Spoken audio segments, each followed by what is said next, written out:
Hey there, fellow travelers. Welcome to the Tolkien Road, episode 338. In this episode, we're continuing our journey through the Fall of Númenor by exploring the Voyages of Aldarion, the grandson of Vëantur and future King of Númenor. Before we get started, I'd like to give a double up air five to our amazing fellowship. Get those hands up there. All right, here we go. 3, 2, 1. Whoopsht. Very nice. Special thanks to this episode's executive producers, John R., Kaitlyn of Tea with Tolkien, Jacob Lockham, John H., Melkor27, and KG. Also, a shout out to those celebrating their fellowship anniversary in June of 2023, Caitlin H., Teresa C., and James L. Thank you all so much for sticking with us over the years. Join the Fellowship of the Road by visiting patreon.com/TolkienRoad. When you join the Fellowship of the Road, it helps us to keep on evering on and land you some cool perks along the way. Learn more at patreon.com/TolkienRoad. And if you're watching, hit that like button. Don't forget to subscribe and let us know what's on your mind in the comments below. Finally, attention, binge listeners. Subscribe, rate, and review us on iTunes or the platform of your choice. If you are a count 'em 5-star fan of the Tolkien Road, you can really help us out by heading over to iTunes or your preferred source for the show and dropping us a rating and review. When you do that, it helps to get the word out about the Tolkien Road, which helps us to keep on evering on. All right, well, let's dive on into this week's subject. While we don't have any narratives from the Second Age on the scale of Lord of the Rings, The Hobbit, or even some of the greater legends of the Silmarillion, we do have the better part of one story concerning the people of Númenor, the tale of Aldarion and Erendis, aka the Mariner's Wife. In this chapter, we're introduced to the figure of Aldarion and his great longing for the sea, and the tensions this longing will introduce into the history of Númenor and into his familial relations. This chapter is taken from Unfinished Tales, Part 2, Chapter 2, Aldarion and Erendis, the Mariner's Wife. Okay, so let's discuss Aldarion's background. Aldarion was born Anardil, which is Quenya for lover of the sun. He was the son of Meneldur, who was the son of Tar-Elendil, right? The first Tar-Elendil, the fourth king of Númenor. So his father Meneldur would go on to become the fifth king of Númenor. And we're actually going to talk a little bit about him at the end of this episode because there's a little chunk that just concerns him that I figured we'd roll into this one since he comes up a couple of times in this chapter. So he was the son of Meneldur, the son of Tar-Elendil, and Almarion, who was the daughter of Vëantur, the great sea captain who was the first Númenorian to return to Middle-earth. So you'll recall in the last episode we spoke about Vëantur and his leading of the first sea voyages back to Middle-earth by the Númenorians in the early Second Age. And Aldarion had two sisters, Eilínel and Almiel. And we don't know a whole lot about them, so I'm not going to spend a whole lot of time on them, but we do know that he had two sisters, so he was one of three children. All right, Aldarion's youth. Well, let's read a little bit more about Aldarion's name. So I mentioned earlier that he was born Anardil, and so what is the deal with him being known as Aldarion? So let's read a little bit about what that particular name means. Let me see if I can find that footnote here. There we go. All right, so Aldarion means son of the trees. And my Kindle footnotes don't want to cooperate. Let me try.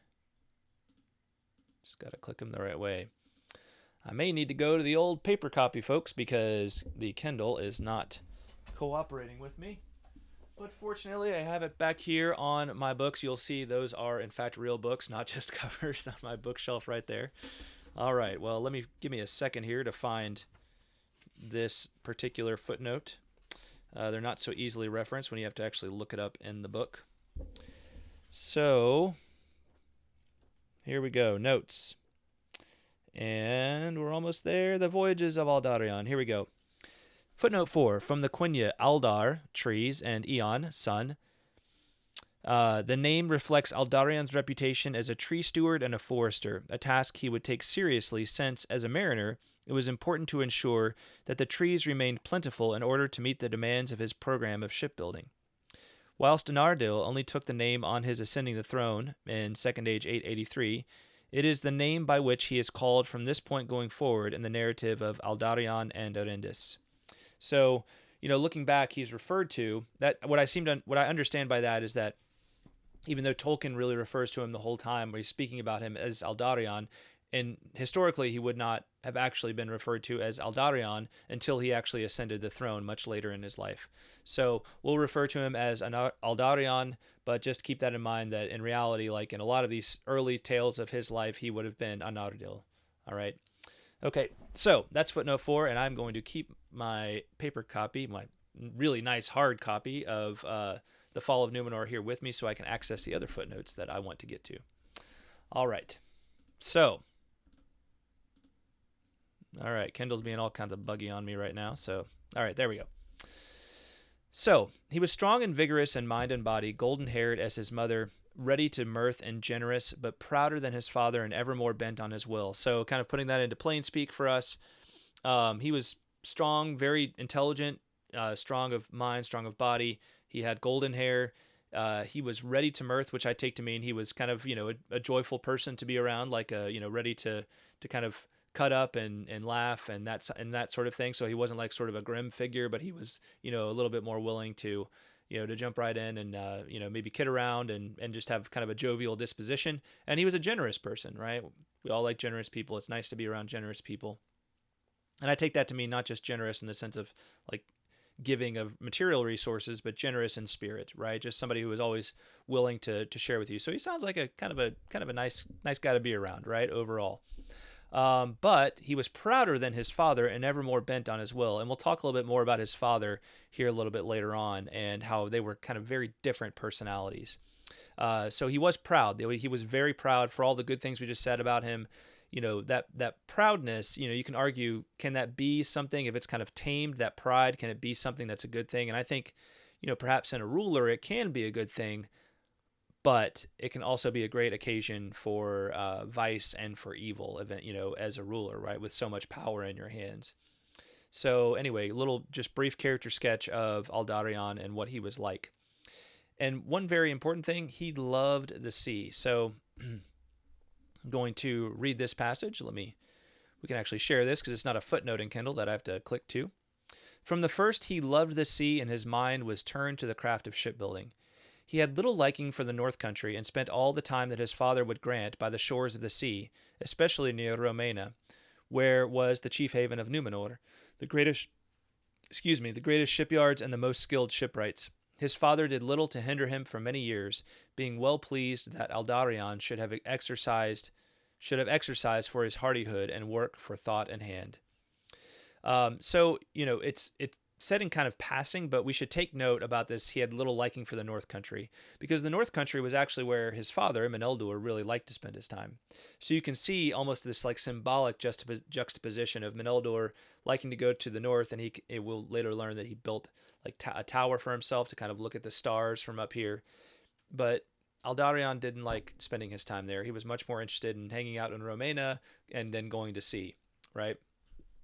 So that leads us to Vëantur, his grandfather, his maternal grandfather. So as we already know, Vëantur was this great sea captain, and so Aldarion and Vëantur develop a very strong grandfather and grandson relationship based on their mutual love of the sea.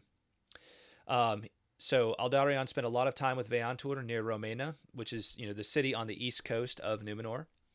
And by the way, before I move on from this, I'm always interested in looking up words that I don't know the exact meaning of. Maybe I've seen them before. So there's a word here, firth, which I've seen before, and I think I knew what it meant, but I had to look it up just to be sure. So firth actually means a narrow inlet of the sea. Firth means a narrow inlet of the sea. So at the age of 25, Aldarion, and this would have been the year Second Age 725, Vëantur has this idea for Aldarion, because Aldarion has already been spending a lot of time at sea and really was quite a capable sea captain himself by this point, right? And so Vëantur has this big idea. He's like, why don't we take a trip to Middle-earth, right?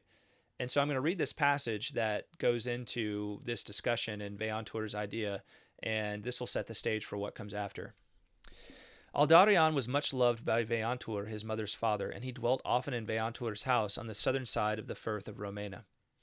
That house had its own quay, to which many small boats were always moored, for Vëantur would never journey by land if he could by water, and there as a child Aldarion learned to row, and later to manage sail. Before he was full grown, he could captain a ship of many men, sailing from haven to haven.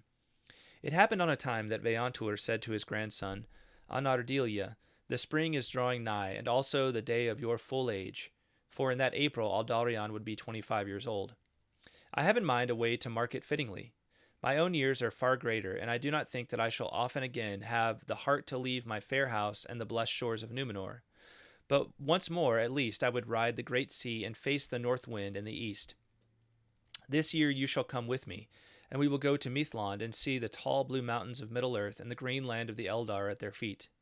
Good welcome you will find from Círdan the shipwright and from King Gil-galad.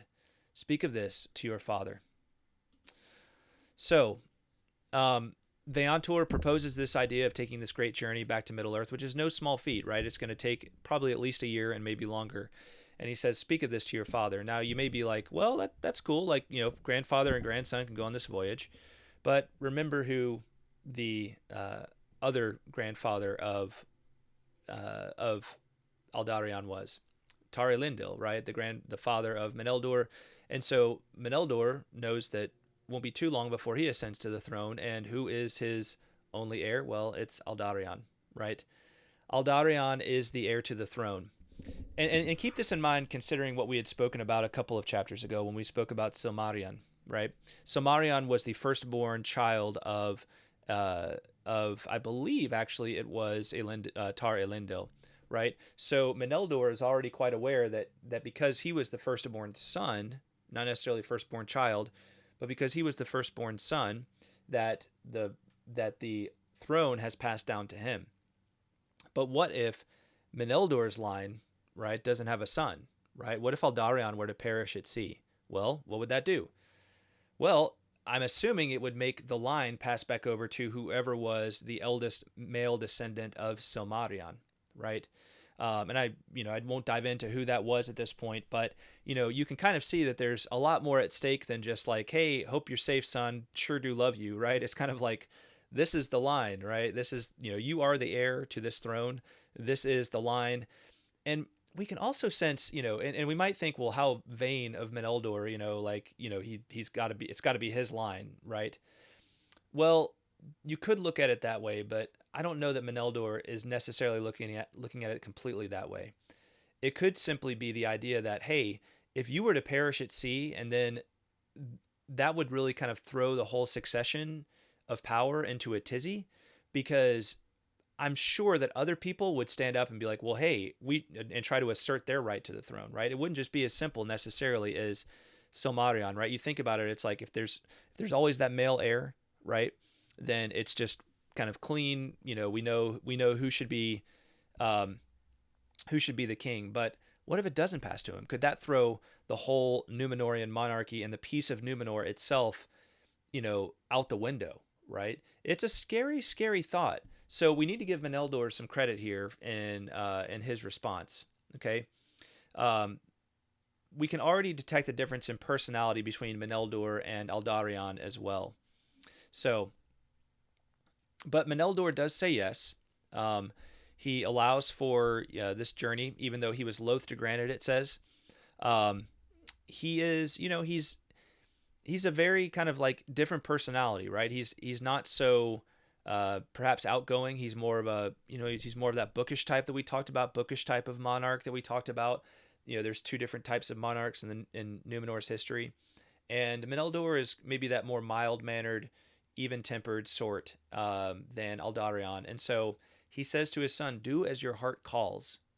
I shall miss you sorely, but with Vëantur as captain under the grace of the Valar, I shall live in good hope of your return. But do not become enamored of the great lands, you who one day must be king and the father of this isle. All right, so let's talk about Aldarion's voyage. The records of Aldarion's voyage were lost, but we do know that he met Círdan and Gil-galad, right? So Aldarion actually, it says he kept, pretty good records of everything that happened on these voyages that he was going to go on throughout his life.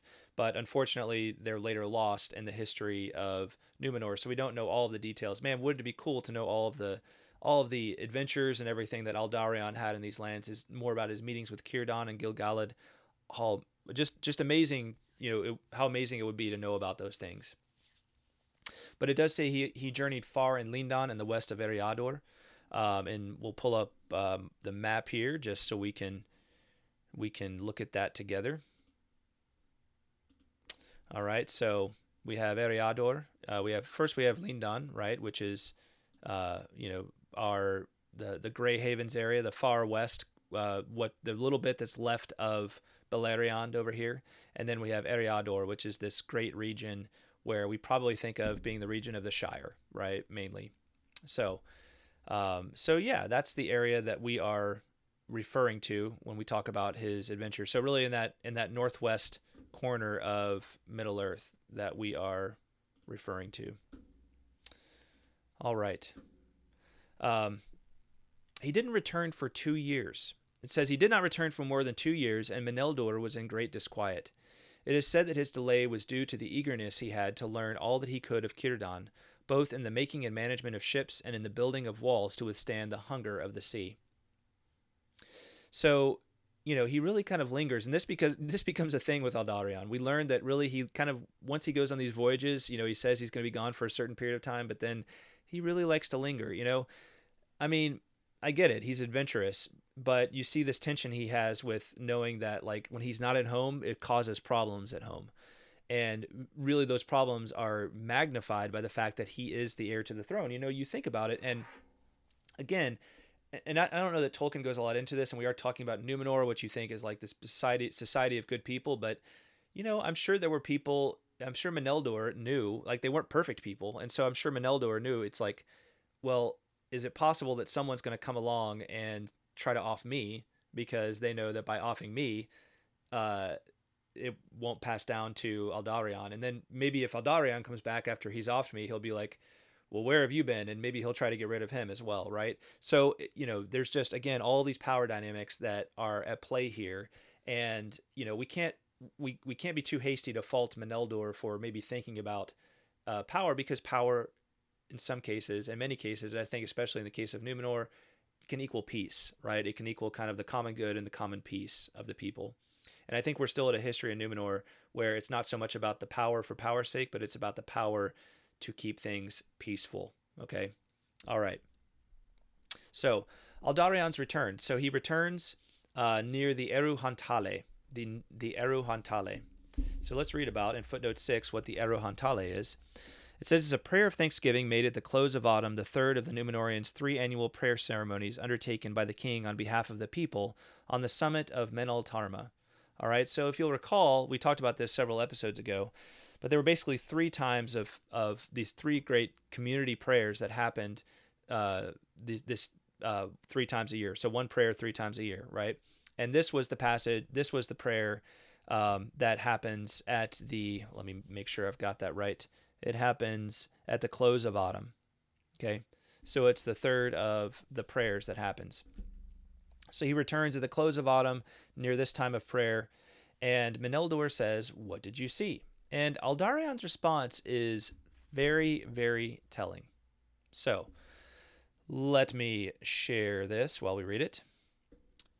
Meneldur says, "What did you see, Anya, in your far journeys that now lives most in memory?"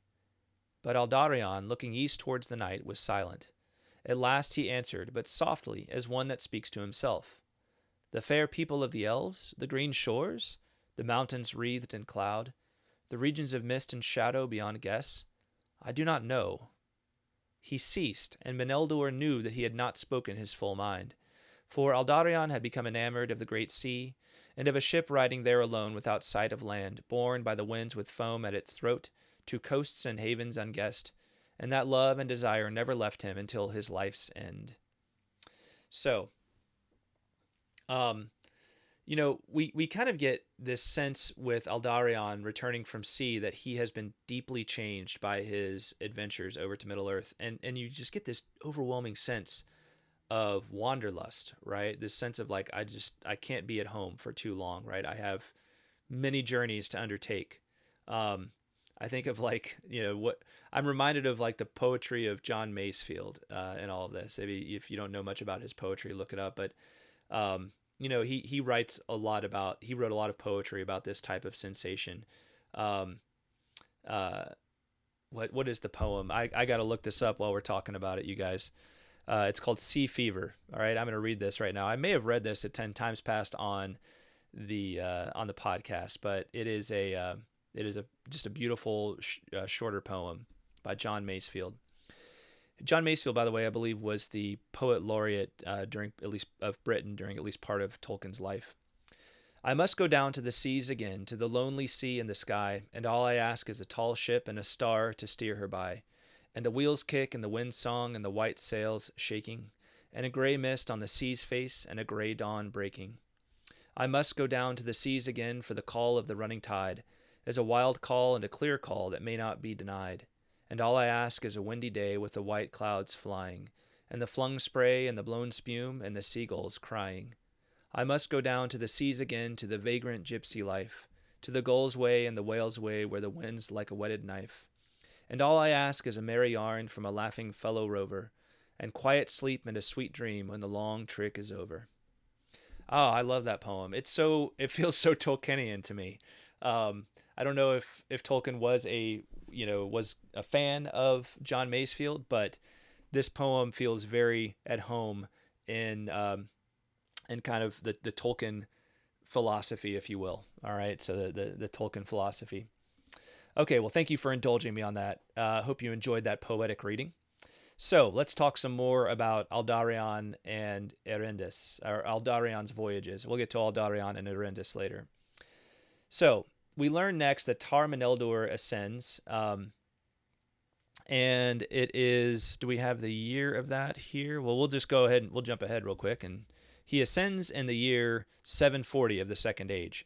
So Tar-Meneldur ascends shortly after Aldarion's return, and then Aldarion would go to sea again 3 years later without Vëantur. Okay. And then again, another voyage, which lasts 4 years. So it's like 2 years, 3 years, 4 years. And I'm going to read this a little bit about all that he saw because it's pretty interesting. He's going and seeing different things.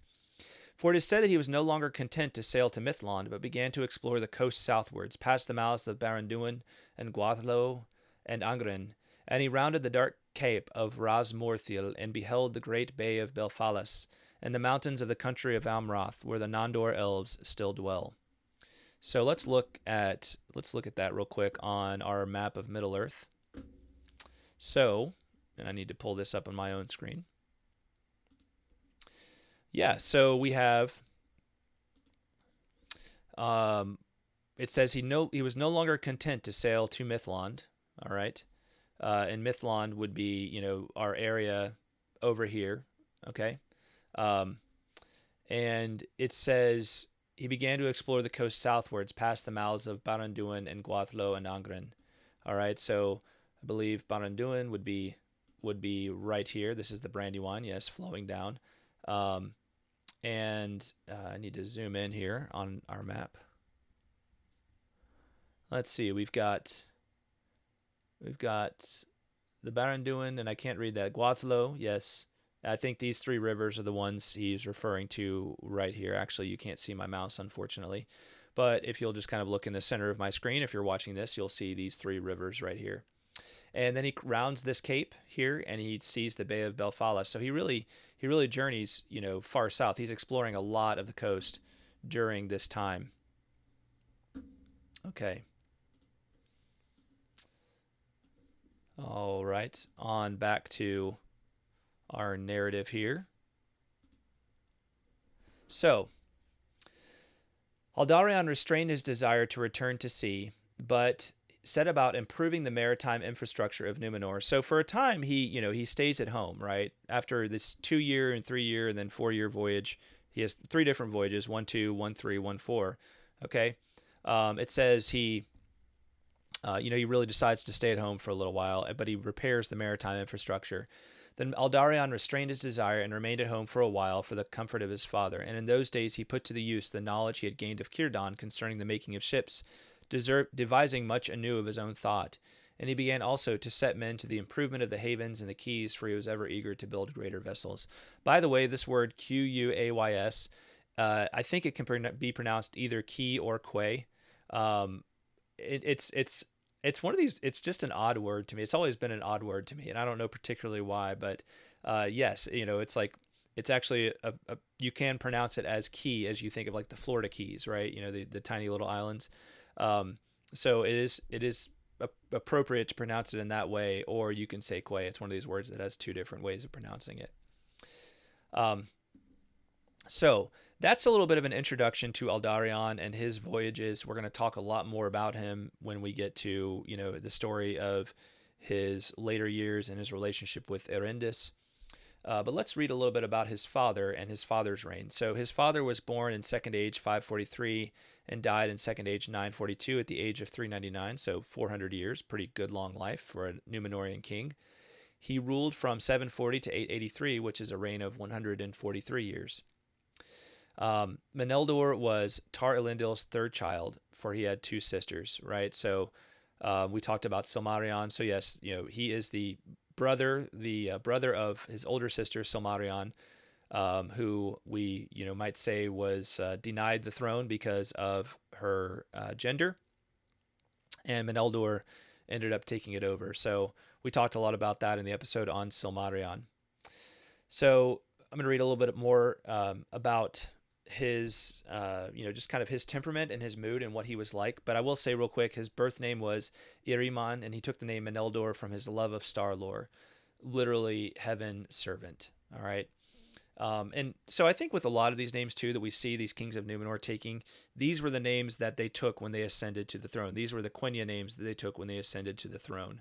So, we see in the case of both Meneldur and Aldarion that they had different names at birth, but they took different names when they ascended to the throne.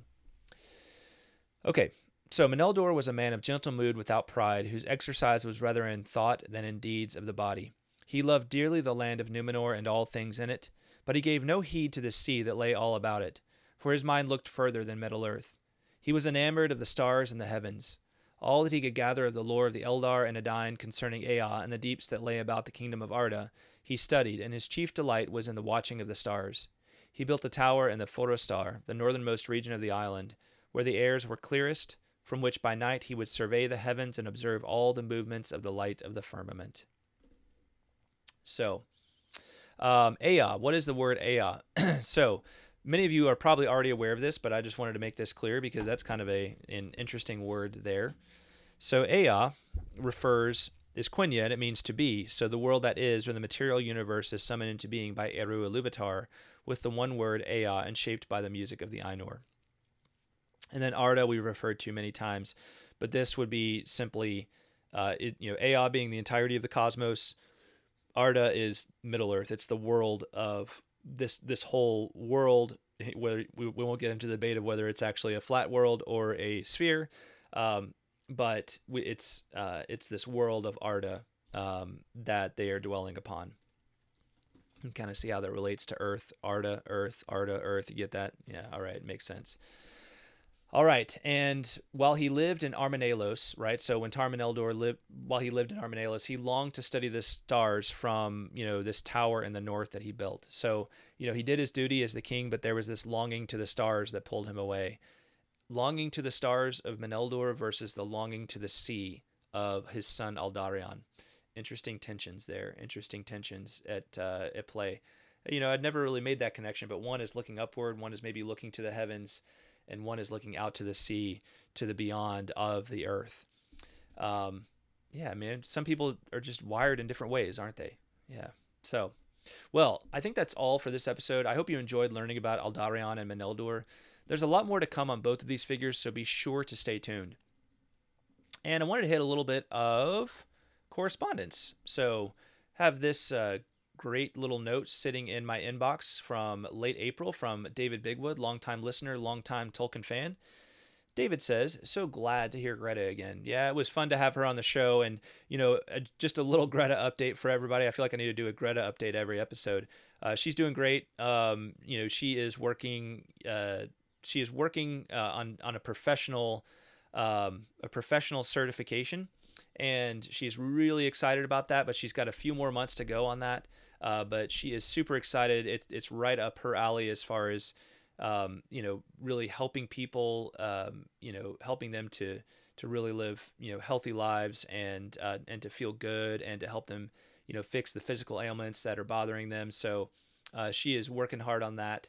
And really appreciate. I know she appreciates whenever I send her one of these notes that say, "Hey, how's Greta doing?" So love to hear that. Love it when you guys say that you miss her, and I do hope to have her back more often.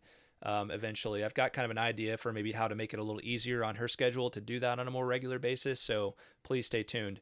But to get back to David's note, he says, "I've been reading The Great Tales Never End: Essays in Memory of Christopher Tolkien. In it, Carl Hostetter has a fascinating article on editing Tolkien's writings. He shows the many decisions necessary to represent faithfully just a few short texts. I know you've had him on a couple of times and thought you might enjoy his essay. The essay should be an appendix to the second edition of The Nature of Middle-earth." So this is a book I definitely want to get my hands on. I have not bought it yet, but I would want to read it just for Carl's essay alone, but really the entirety of it. Christopher is somebody who I think we don't, we've paid a lot of tribute to, but I think we could just keep paying a lot of tribute to him for everything he did for his father's writings. We would not be nearly as rich in his father's writings if it were not for Christopher. It's almost like you kind of think of it as like, it's almost like Jesus and St. Paul, right? It's like, would Jesus have become as widely known throughout the world if it weren't for St. Paul? And you might say, well, yeah, if you're like me, you'd say, well, yeah, he's Jesus. He would have found a way. But really, we got to recognize the historical significance of the work that Christopher did for his father's work. All right, so David, I have not yet read the essay, but I hope to get my hands on the book. And hey, if anybody wants to gift it to me, I would be more than appreciative of that. That would be amazing. David goes on to say, if you have access to Project Muse, most colleges and universities do, the supplement to Volume 19 of Tolkien Studies has the PDF version of Tolkien's timeline for The Lord of the Rings. I've downloaded my copy. It includes details not in the book, shows what's going on elsewhere. So, that's really cool. I don't believe I have access to Project Muse. But I would love to get my hands on that timeline to see it. And Tolkien Studies. So there's so many of these journals out there. They're things that I would love to spend more time in. There's of course the name is slipping my mind, but Carl Hostetter's work on the linguistics. I think it may just be linguistic studies. I think it has a Quenya name to it, but there's so many documents out there like that which have kind of like more obscure writings from Tolkien in them, and it would be amazing to get my hands on a lot of those at some point in the not too distant future, just to be able to study those a little bit and find the interesting little tidbits that are available there. So David, it's always great to hear from you. Really appreciate you, and thanks for writing, and hope to hear from you again soon. All right, everybody, keep the correspondence coming. We'll do our best to respond to you somehow and at some point. Thank you to our amazing patrons, especially the following: John R., Kaitlyn of Tea with Tolkien, Jacob Lockham, John H., Melkor27, KG, Emilio P., Jonathan D., Mike M., Robert H., Paul D., Julia Wordy, Joe Bagelman, Richard K., Matt R., Matthew W., Garrett P., Chris K., John W., Eugene D., Chris B., Daniel S., Seb M., Shayna Supreme, Corey C., Ms. Anonymous, Andrew T., Red Hawk, Shannon S., Brian O., Zeke F., James L., Chris L., Ozia V., Ish of the Hammer, Teresa C., David of Pints with Jack, and Eric B. Thank you all so much for your support. Really appreciate all of you and all of our patrons. And thank you all so much for watching and or listening. We will talk at you next time. Bye-bye.